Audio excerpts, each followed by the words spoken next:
Hello, hello, my friends, and welcome back to another episode of this program where we deep dive the elements and try and figure out how to embrace more of our own soul aligned success. So, welcome to Elements of Success. I'm Safriana Luna, the Queer Spirit Guide.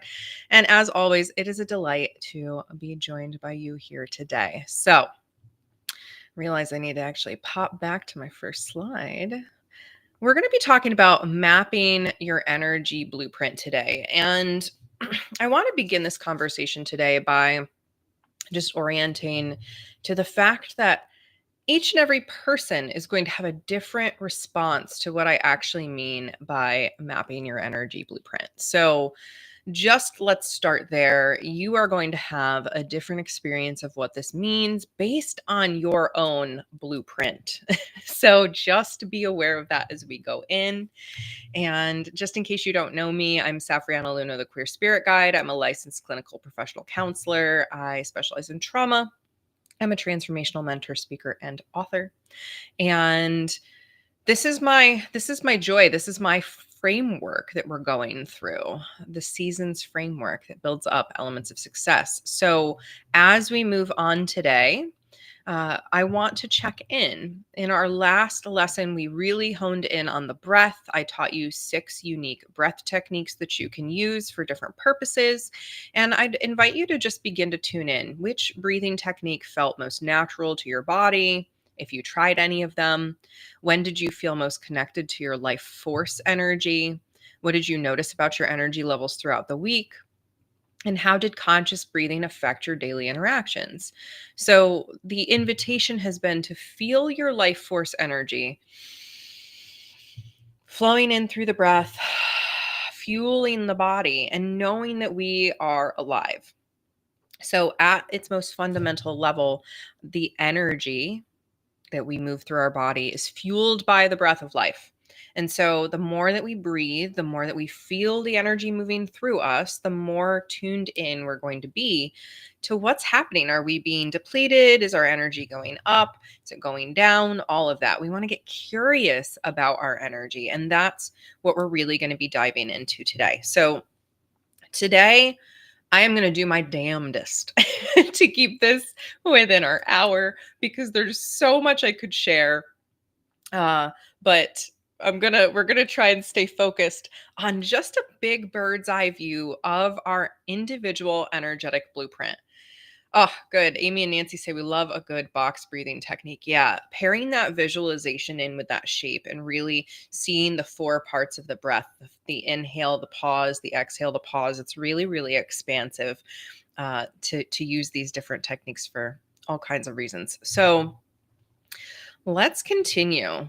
Everyone has a unique energetic blueprint, and your natural rhythms and cycles are going to be different than everyone else's, even if you have a family member, even if you have a partner who you think you are really, really attuned with and matched with. I can guarantee you that you still have a different energy signature, even if you're twins. We all have different energy rhythms that run through us. So today we're going to break down some of the core components that can impact that. We're going to talk a little bit about what activities energize versus drain your life force through the rest of the series. But just being aware of that right here, right now, that different things may fuel you that don't fuel others. And you process and respond to different environments differently.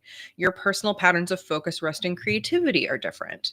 So when we begin to get curious about how we work versus how everyone else works, we begin to expand our capacity to work with our natural design instead of against it.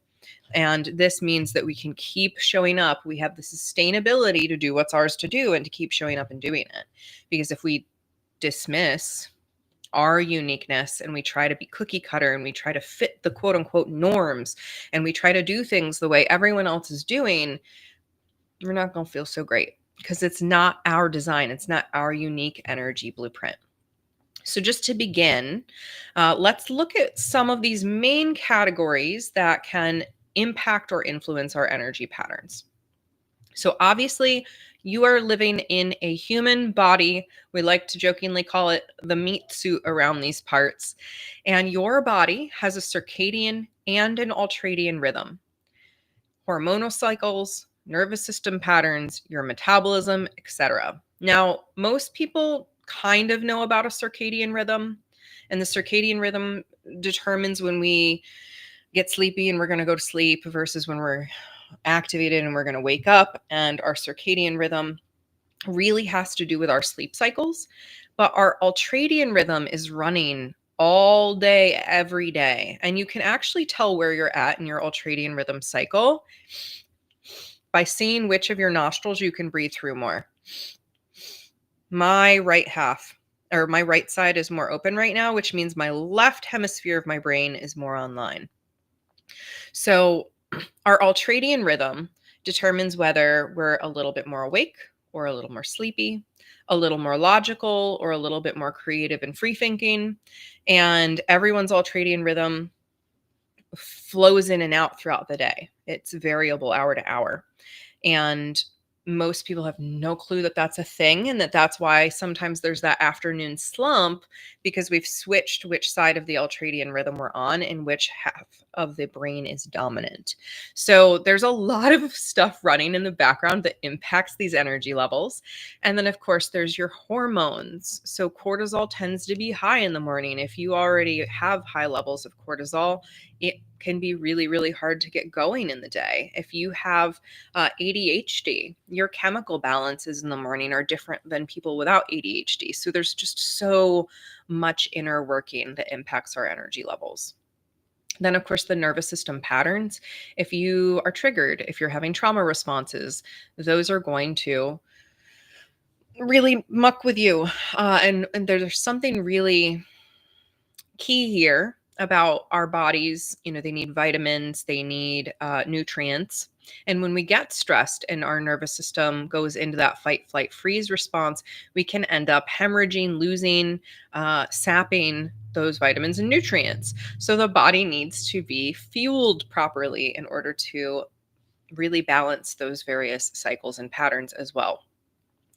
The mind, right? There's everything from our own cognitive preferences, what we enjoy doing with our brains versus don't enjoy doing with our brains, our own attention styles. Like I said, ADHD. I have ADHD, for example, and my mind is going to work differently than someone without ADHD.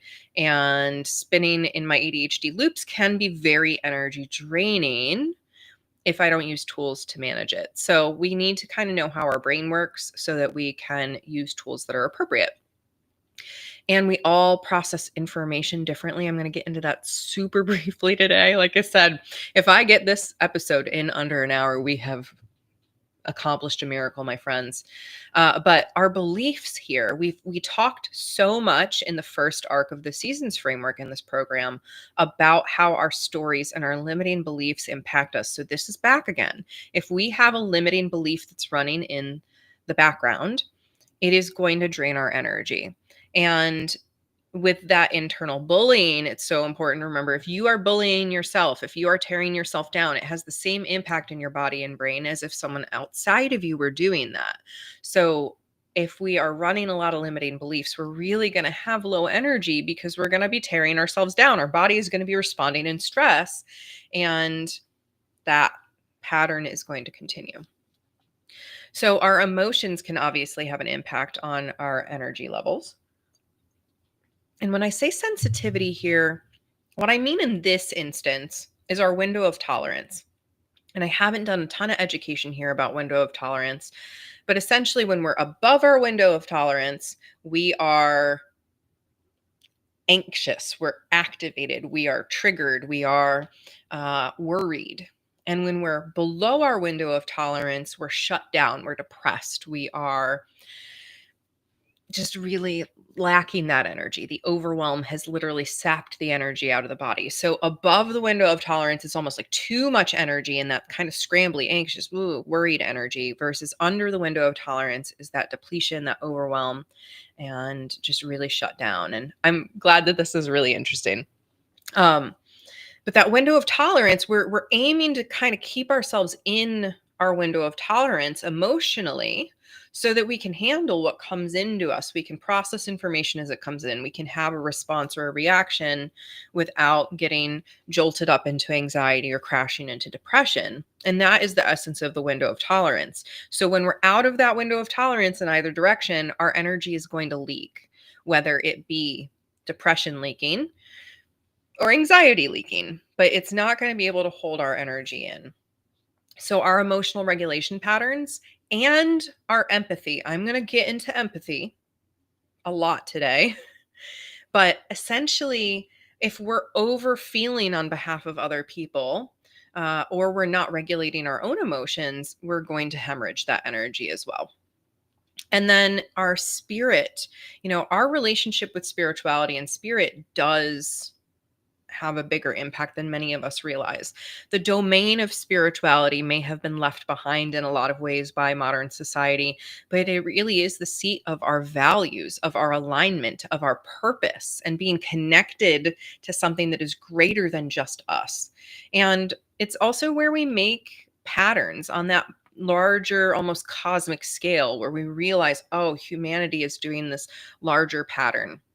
And all of this, if we're not in alignment with our values, if we're not being driven by our purpose, we're going to feel really depleted. Our energy is not going to feel whole in us. And then finally, community. These are the 5 bodies we've been talking about for the whole program of elements of success: the body, mind, emotion, spirit, and the community, because the community is like an external body. And our social needs, our introversion versus extroversion patterns, and how we relate in group dynamics all have an impact on our energy levels. So, me, for example, I have hermit in my actual blueprint in human design, and I need that hermit time. I need to go get away and diffuse after big social encounters, or I will feel really, really drained. That also has to do with my empathy in my blueprint and how I can end up over feeling other people's emotions in community. So I need time to clear my field and know what's mine. So again, you have almost a fingerprint, a one of a kind fingerprint that is based on things like your genetics, your neurodiversity, your life experiences, and your natural constitution, as well as your natural blueprint. So when I say blueprint, what do I mean? When I say blueprint, I mean the body you signed up to have, the gifts you signed up to have, the life themes you signed up to have, your guide team. Your blueprint includes your preferences. Your blueprint includes your purpose or what drives you. So when I say blueprint, I mean this thing inked in invisible ink that you can't see, but that you can use astrology and human design and bio numbers and all forms of systems to try and understand and make sense of your larger blueprint and how your energy and your patterns show up in the world. So I'm going to get into a couple elements today of these blueprints. Fingers crossed. This is where we're going to be like, how much can Safriana summarize? So before we get into all of the nitty gritty, I want to just propose 4 predominant presentations for how our energy shows up in the world. So, which of these patterns sounds most like you, knowing that you might recognize multiple patterns in this or different times in your life? So, would you say your energy is steady and sustainable, meaning that you have consistent energy throughout the day, you thrive with routine, and you might prefer gradual changes, but for the most part, your energy is consistent day in and day out? That's one type. Then some people are more burst and recovery. So they'll find that they have really high intensity periods where they're doing a lot of work or a lot of thinking, and then they'll go into more resting and needing that rest. So it's more like sprint and then rest, sprint and then rest. And this can change with the natural seasonal rhythms, of course, as the days grow longer or shorter. Are you variable and adaptive, meaning that your energy changes with what environment you're in, what season you're in, who you're around? So you're very responsive to external factors, and your energy is almost dependent on what those external factors look like more than what's happening inside. That might mean that you're more variable and adaptive in your energy. And finally, Sensitive and intuitive energy types are often highly attuned to subtle energy and influenced by things other people might not be picking up on, might not be feeling, might not put stock in. And they really need supportive environments and time for deep processing. So, again, this is just like a high level view of how some people's energy can appear in the world: steady and sustainable, burst and recovery, variable and adaptive, or sensitive and intuitive. So you might be like for me, I'm very sensitive and intuitive, but I'm also burst and recovery. I am never steady and sustainable. My energy day to day is so variable, but it's variable based on like internal stuff, not external stuff. So I go based on what I can do and burst when I can and recover and rest when I need to. But I am influenced by that subtle information that I'm picking up on. So just get curious. How do I work? What's going on in here? Now we get to dive into some of the really nitty gritty stuff. This is the stuff I'm like, I might struggle to summarize this, but on a foundational level, everyone who has a human body has at least one of these natural gifts and sensitivities. Empathy. I said we were going to talk more about this. I'm going to really try and discern here. Energy sensitivity and earth sense. I've talked about earth sense before. I've talked a little bit about empathy and energy sensitivity before, but I want to talk today about how these impact your energy levels. So first of all, if you are just an empath, and when I say just here, it is not a bad thing. Don't judge yourself if you're like, oh, I only resonate with one of these gifts. That's fine. That means that you're probably very powerful in that particular gift. And again, we can have 1 to 3. There's no moral superiority whatsoever. We just pick between 1 and 3 of these.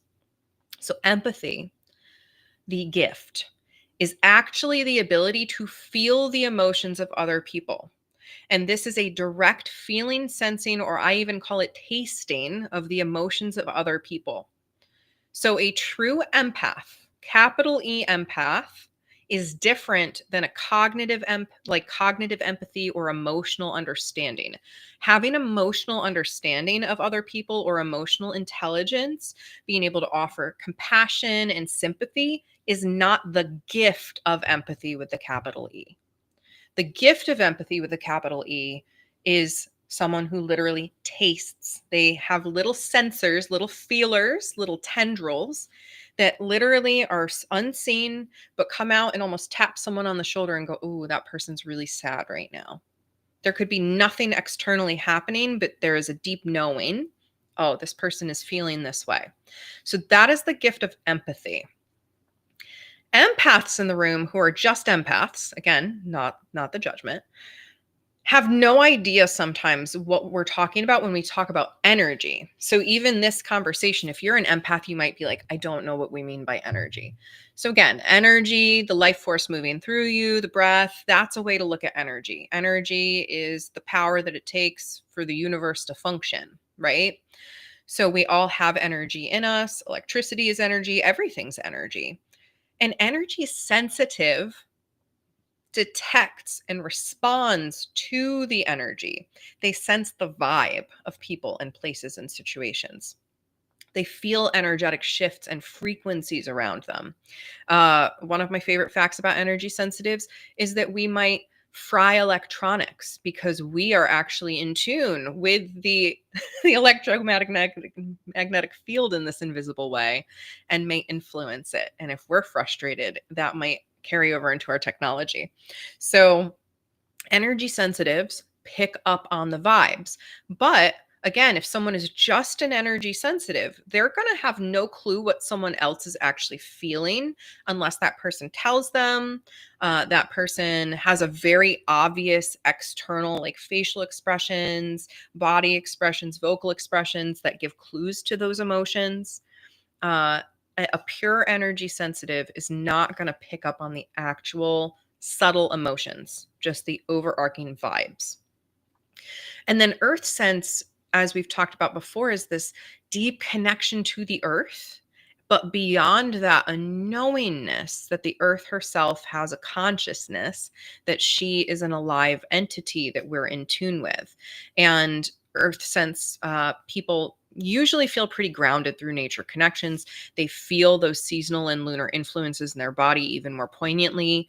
People without earth sense can still feel that, of course, but people with earth sense really are pulled to act in attunement with it.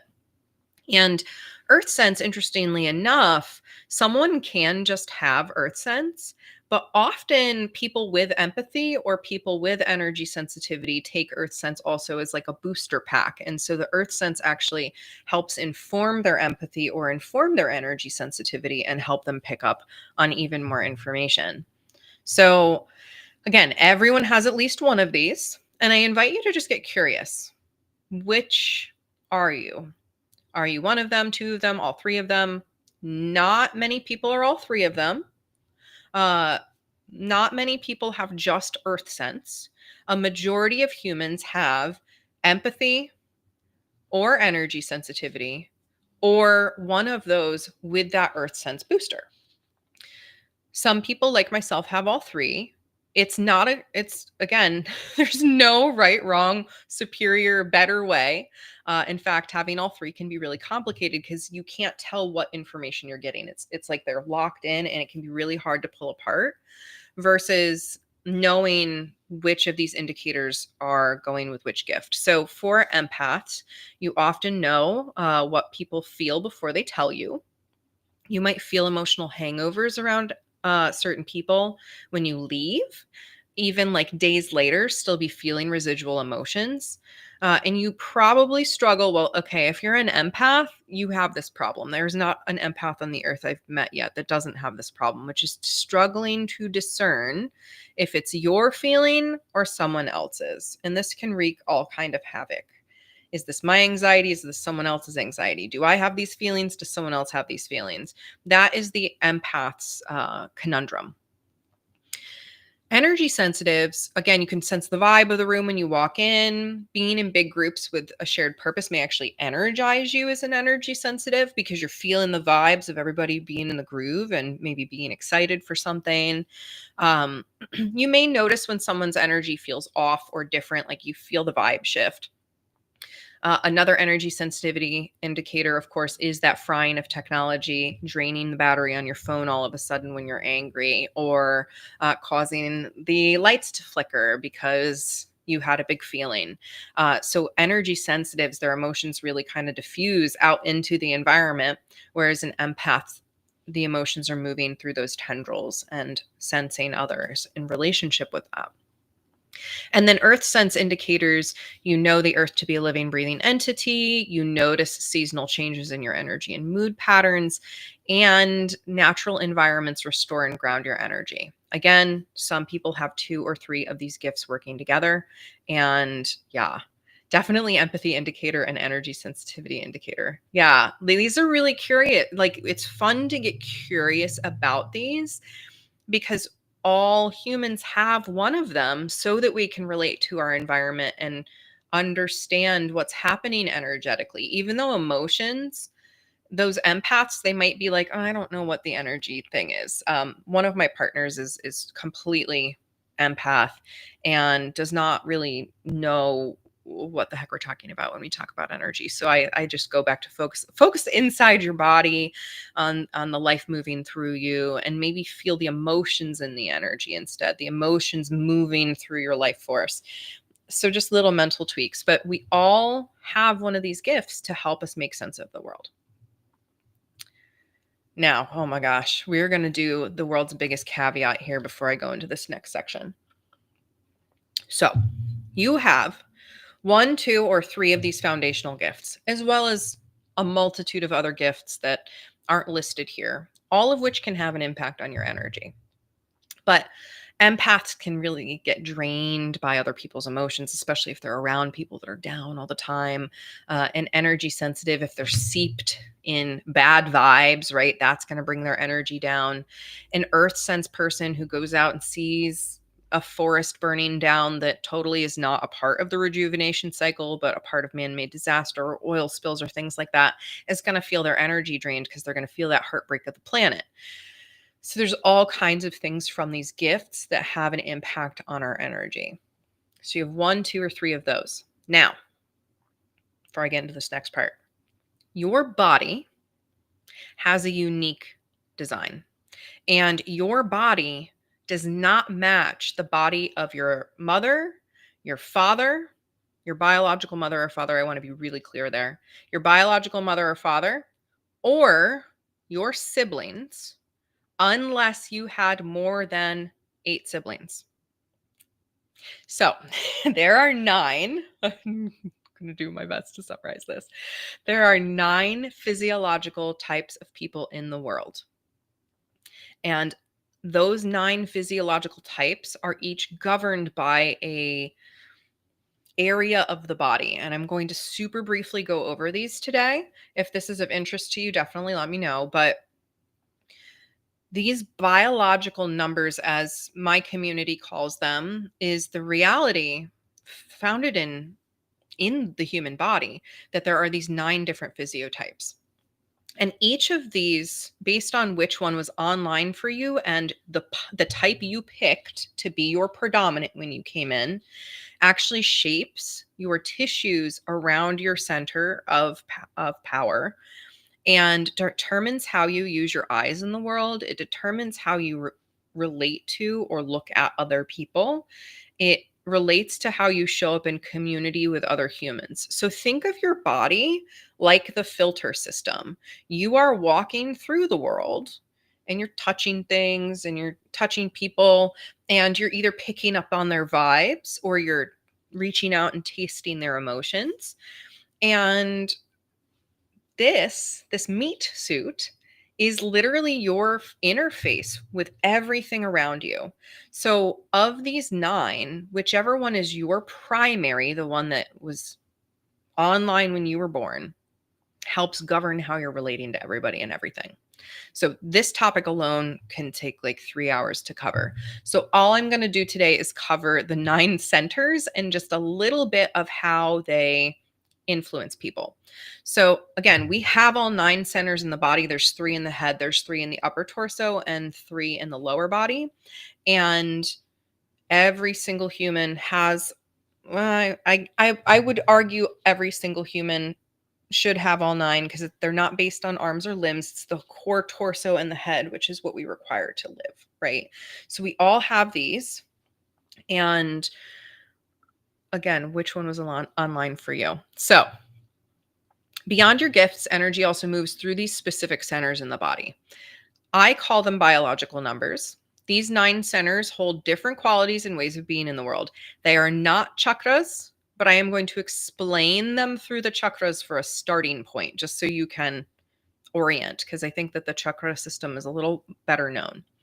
So understanding this information about the biological numbers helps you know why you feel most at home in different parts of your body, or why other people feel most at home in different parts of their body, how we use our eyes for different purposes, how we express our authentic selves in different ways, and how we have different gifts and challenges outside of those empathy, energy, sensitivity, and earth sense. So the head numbers are very much people who are governed by mental energy, ideas, and consciousness. The throat center is 1. And it is about source connection, higher expression, and honoring beauty. Ones use their eyes to establish a connection. Their eyes, when they're connected, are usually very soft. They might even look half lidded when they're very connected, and their chin tilts up. 5 is in the crown, the back of the head here. And 5s are about understanding patterns, finding patterns, understanding things on a global scale, building frameworks, and knowing that there is infinite knowledge out there to be pursued. 7s are in the third eye. Their home is here, and they're very much about the possibilities in the world, optimization, freedom, and visionary thinking. The heart centers are 3, 6, and 9. So 3 is actually up in the collarbones. So people with bio number 3 usually do have very pokey collarbones compared to other numbers because they're lifting from here. They are focused, they love clarity, and they are purposefully driven. They have that purposeful drive towards their end goal, towards community, towards whatever project they're working on. They have an immense amount of focus. And we associate this with like the higher heart chakra. The heart, the actual heart is 6. Bio number 6s are in the chest through here, and they are driven by purpose as well, inspired action, and community. Like the other 5 through 9, they don't use the eyes. 1 through 4 really uses the eyes to establish a connection. 6, I find like they don't want or need contact. They just need community to surround them. And then the central channel is the 9. So think of it as the Sushumna in yogic anatomy, but it's the full spectrum, but the actual physical location is in the shoulder blades. So 9s are all about balance and flow and holding wholeness. And in case you don't know, I am a bio number 9. And then we have the low body numbers 2, 4, and 8. So 2s are in the solar plexus area. They're very much about movement and adaptation and spontaneously connecting with someone authentically in the moment. They really just want you to be yourself, and they can take a lot of intensity. 4s are in sort of the groin muscles, the sacral area, and they're all about authenticity and intimacy and being aligned with our values. They drop in deep. They do make a connection with their eyes, also like a 2. But while the eyes of a 2 are very bright and alert, a 4 might be more blinky and might go inside more to assess their own thoughts, feelings, and emotions, and then come out to meet somebody. And then an 8 is down in the sacrum. It's in the glutes, the muscles running through the backs of the legs. And 8s are about trust, integrity, and embodied wisdom.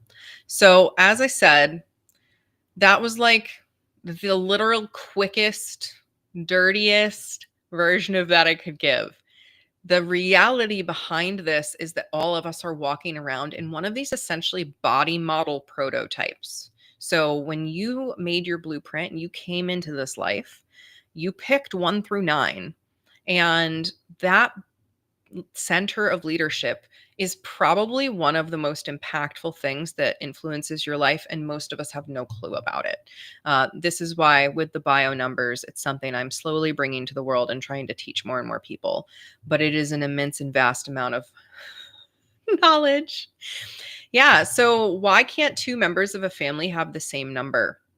We are not exactly sure about this, and this is something that scientifically we're still researching and trying to figure out because this has not been widely studied yet. But of our measurements, when we have worked with people and gone in and worked with family systems, and the people who taught me this as well, we have yet to find a family. It seems to follow the matrilineal line. We have yet to find a family where the mother has 2 children of the same bio number until there are more than 8 children in the family, as if to indicate that there is some greater design in how the numbers filter through our generations. My intuitive answer to this is that if it were possible for all family members to have the same number, we would not have the ecosystems, the biodiversity in our family systems and communities that are needed to thrive. But it also explains why many times we feel deeply misunderstood by our parents, because for the most part, we don't match our parents. We also currently do not have on record, and I'm sure it exists out there. I bet there's an exception to every rule. So, this is from what we have seen thus far in probably around 12,000 people or so, that these numbers don't repeat. And for whatever reason, we also don't have record of 2 people of the same biological number having children together.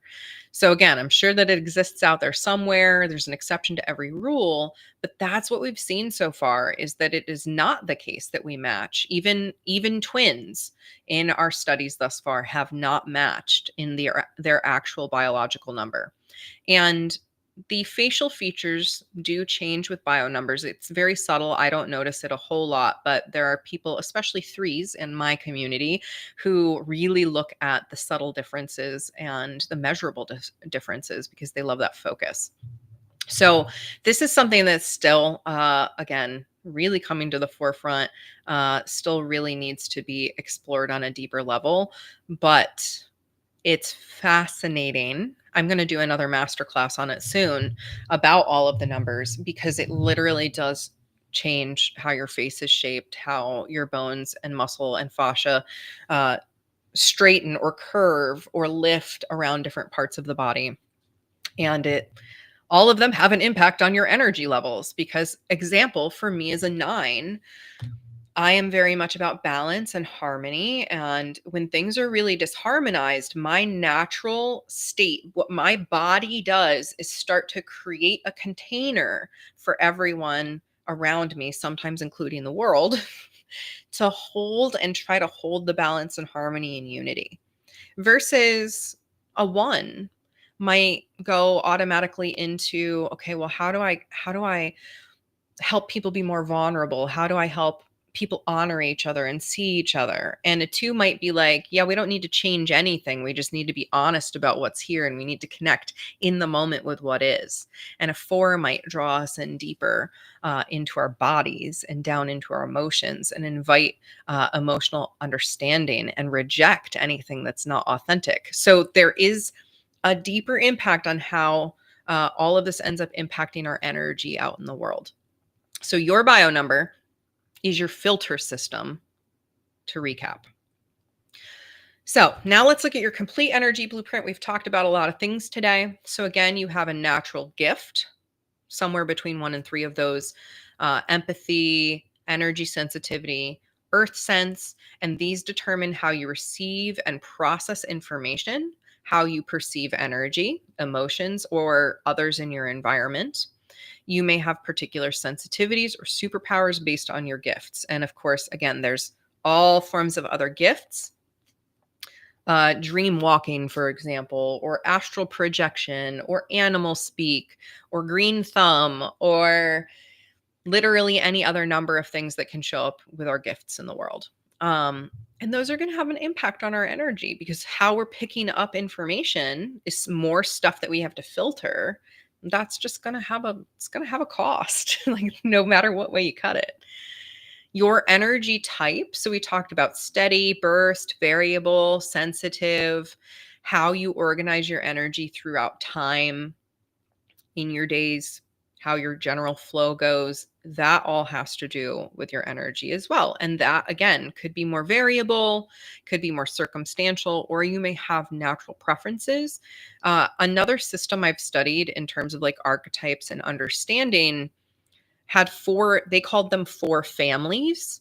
And I find that the way that I described steady, burst, variable, and sensitive kind of corresponds with those 4 family types in that system. So again, some of us just seem to have a steadier energy. Some of us are more like go, go, go, and then rest. Some of us have more variability throughout the day or based on circumstances. And some of us are very sensitive to fluctuations in our environment, and our energy simply might be less physical and more mental, emotional, spiritual, because of all of that other stuff we're picking up on. There's no right or wrong, just getting curious.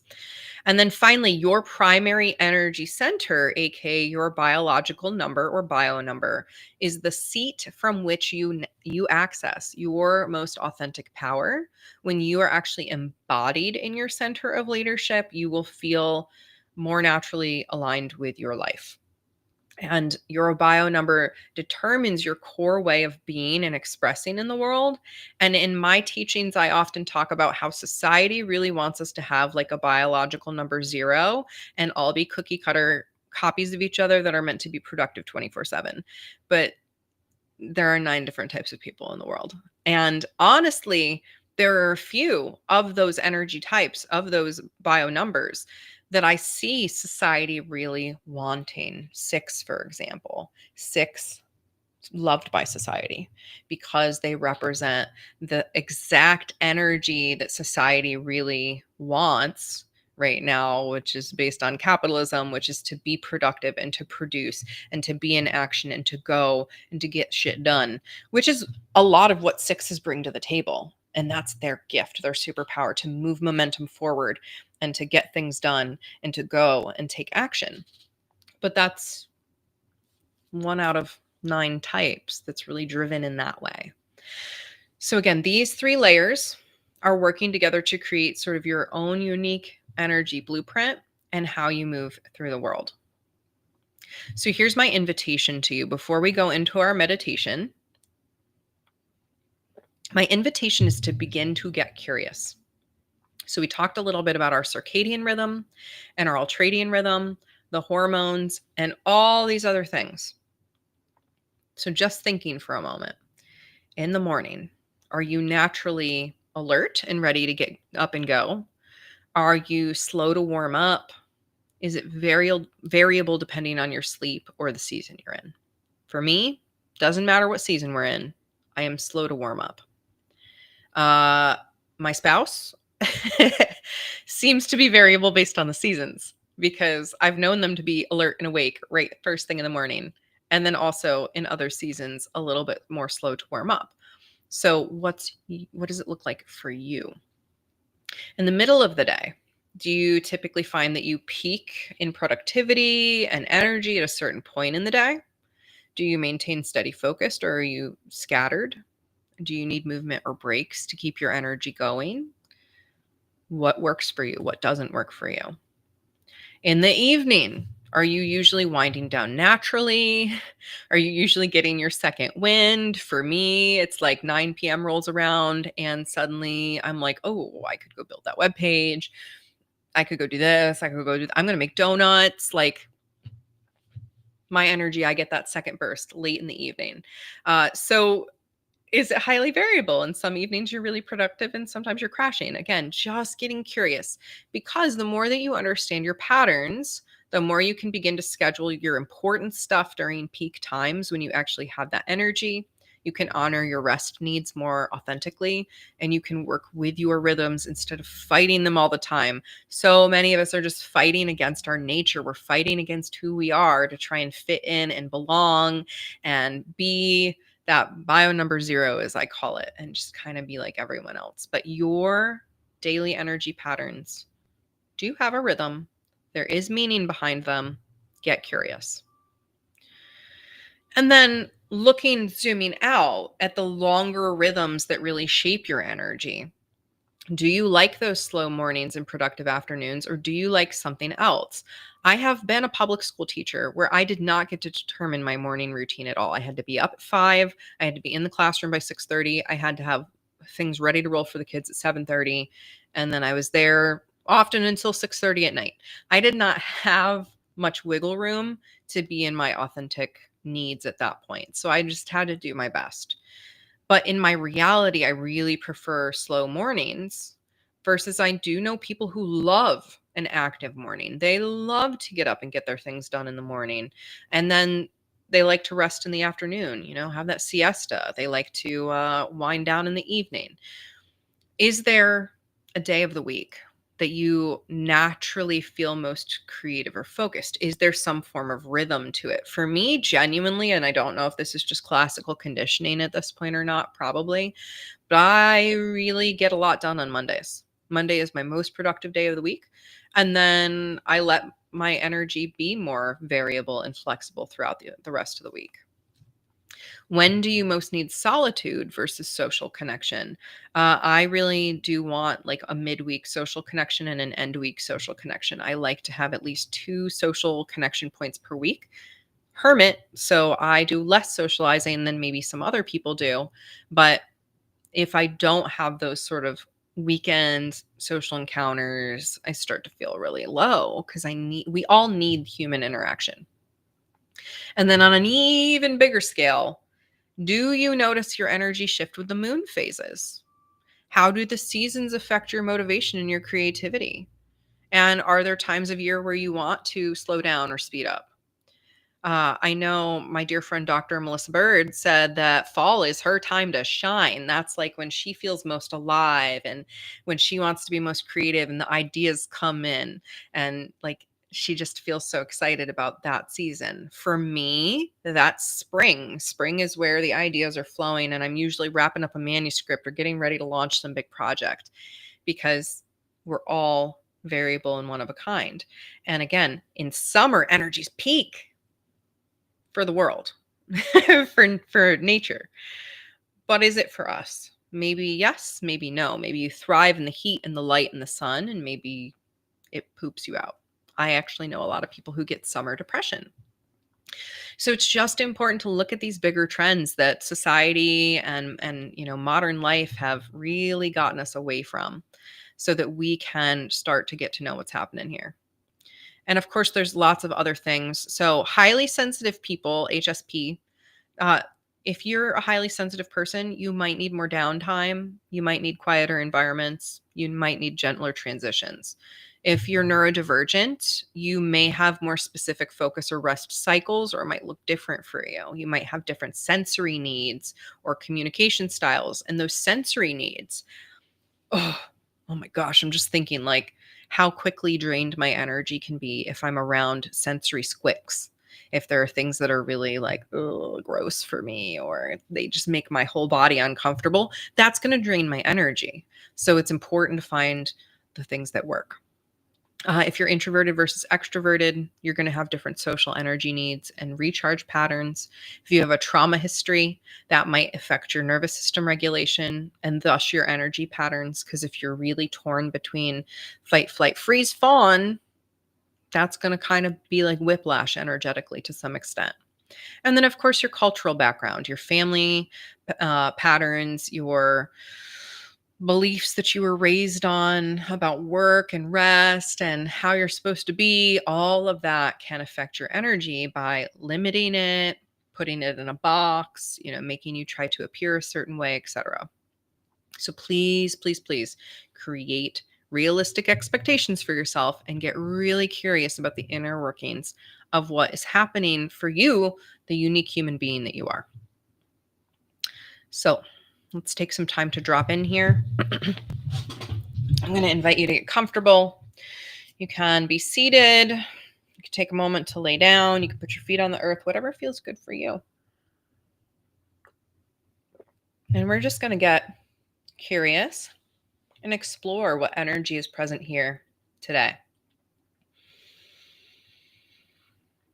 So just like we did in our last lesson, we're going to tune into the breath very clearly here. Really taking some time to notice what's in the inhale and the exhale.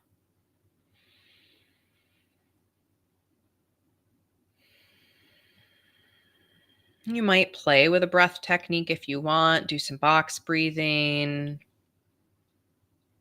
or some ujjayi, ocean breath, maybe even a bee breath.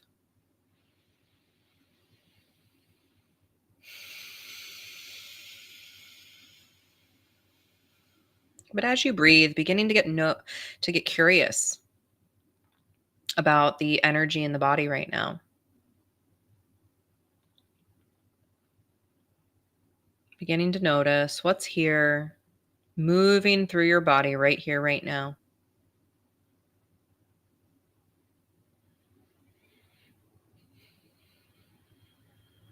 And just noticing, is there any part of your body calling for some love and tenderness and attention right now?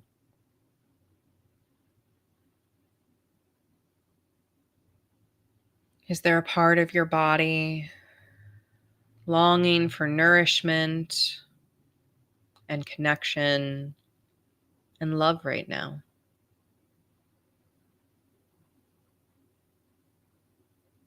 And just breathe into that part of the body, imagining the breath flowing into that center in your body.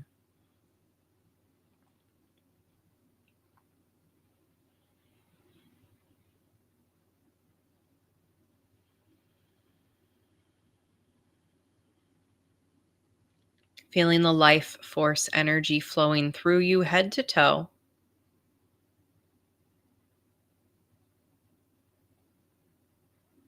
You might notice if you pause at the bottom or top of the breath that you can feel the pulse in your body.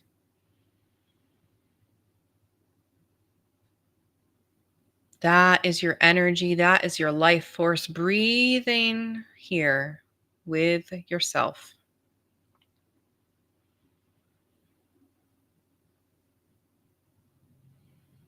And just getting curious. Who am I? What makes me unique?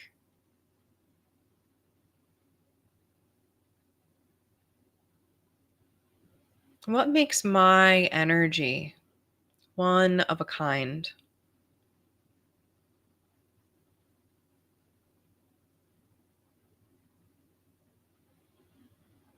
Do I pick up on the emotions of others?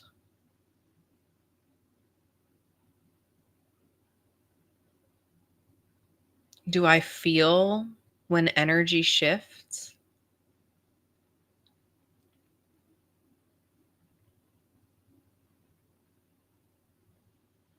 Do I know when the plants or the animals or the earth are suffering?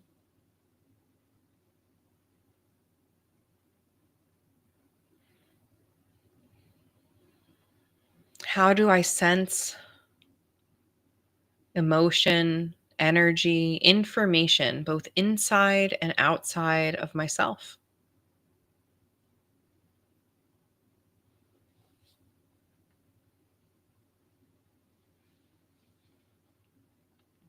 All the answers are not here to be heard right now, but they are here within you. And this is the slow awakening process of getting to know and unpacking our sacred blueprints, our one of a kind, invisibly inked fingerprint on the world. So, how does your energy show up?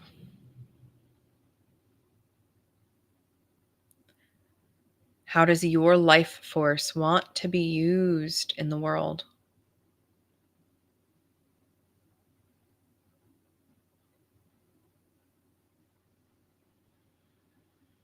Just noticing what's arising here now as you breathe with your beautiful self.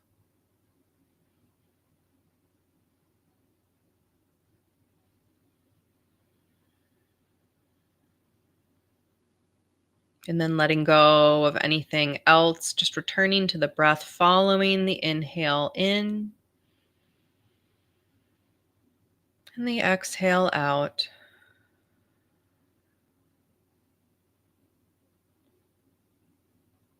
Following each breath like a wave, ebbing and flowing.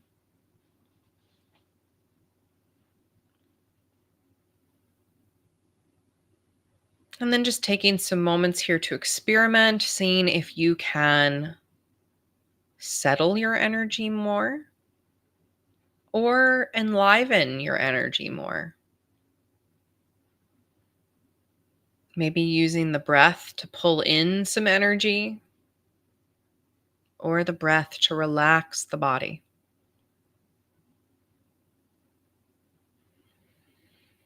Whatever calls to you, whatever your unique energy needs right now, just honoring that.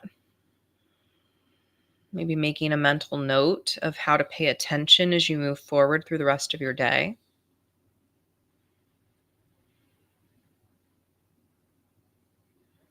And then consciously releasing the breath, the practice, the noticing of your energy as you come back into this present moment. Blinking open the eyes if they're closed. Maybe stretching. Mm. And I always like to do the no tiger twist. So take some moments to look right, up, over to the left, down and around, twisting to look behind you.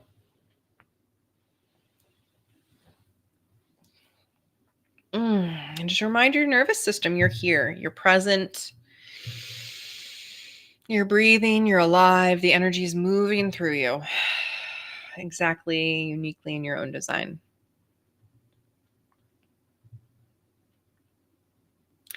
So, as we wrap up today, just want to give you some invitations for exploration here and really encourage you maybe to journal this week, maybe write some of these observations down around your daily, weekly energy. It's taken me years. I like really, really want to validate this. It's taken me years to begin to understand my patterns and more years to try and return home to myself, home to my unique patterns, what's really natural for me. So, this is an ongoing process, takes time, and that's okay. But how do you show up in the world? And how do you engage, sense, and move through experiences and connections? What is your body telling you? You might not know your bio number. Most people don't. That's part of my desperate quest in the world is to be able to teach more people more quickly about these things so that they can be empowered and embrace who they really are. But what's your body telling you? What what's showing up in your world and what's that informing you about your energy? There's so much stuff here to dive into. And next time we'll be identifying energy leaks. We will be diving deeper into what really drains the energy, the costs of modern living, how to really do an energy audit on your life, and to track and identify how you are leaking or hemorrhaging your energy, which ultimately keeps you stuck. Because you don't have enough energy to do what you want to do. So, how do we identify those leaks so that we can really do what's ours to do? And thank you, as always, for those of you who caught this live, Amy and Nancy, for making this possible. And yes, my book is back there on the shelf behind me. It's so cool. And just it's a complex time to be alive. And what better time than now to reclaim this ancient wisdom, to reclaim the ways we once knew about energy, about the flow of emotion, about the body, about the way that we interface with the world, about the unique one of kind beauty of all beings, and why the community is so important.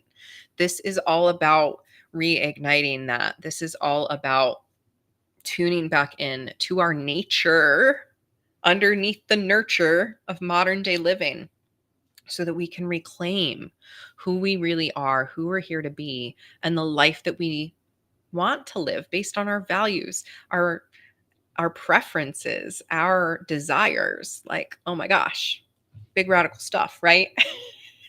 So I love you all so much. I see you, I believe in you, and I am cheering you on. And we'll talk more next time about energy leaks and how this relates to our purpose and mission in the world. So until next time, my friends, I'm Safriana Luna, the Queer Spirit Guide. Bye for now.